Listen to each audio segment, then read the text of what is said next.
We are finally going to begin to do art. So you should be taking out a ruler, a pencil, and the special piece of watercolor paper that was included in your packet. We're not using regular paper like you would make a copy in a copy machine or in a printer on your computer, because that doesn't absorb the paint well and it tends to wrinkle up, as I'm sure you've experienced in the past. So this is watercolor paper. We've actually ordered some even heavier, nicer watercolor paper for our paintings. It's not here quite yet, but this is fine for what we're going to do today. We are going to practice color mixing.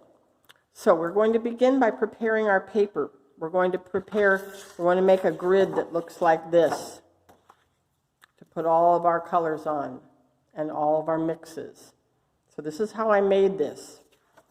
We're going to begin by measuring across the bottom of the page using your ruler. Put the 0 mark on the edge of the paper. The 0 mark is that little long line there, not the edge of the plastic.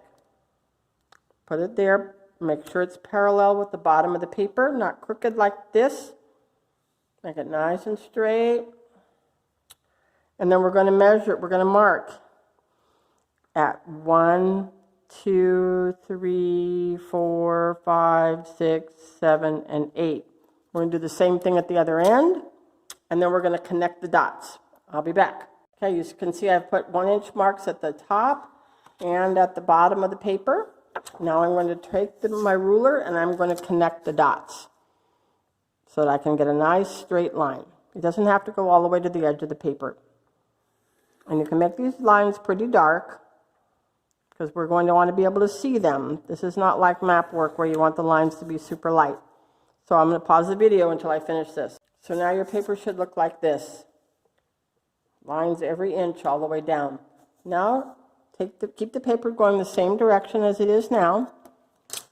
Put your ruler along this top line. Put it at the 0 mark and mark 1-inch marks again. 1, 2, 3, 4, 5, 6, 7, 8. You can stop at 9. And on the other line down here, you're going to do the same thing. 1, 2, 3, 4, 5, 6, 7, 8, 9. Now turn your paper. You're going to connect these dots to each other so that you have lines going the other way now.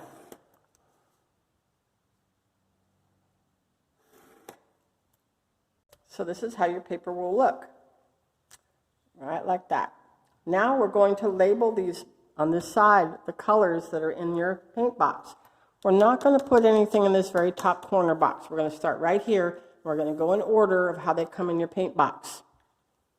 So here's a beautiful, brand new, clean paint box of your very own. So exciting. Let's label these.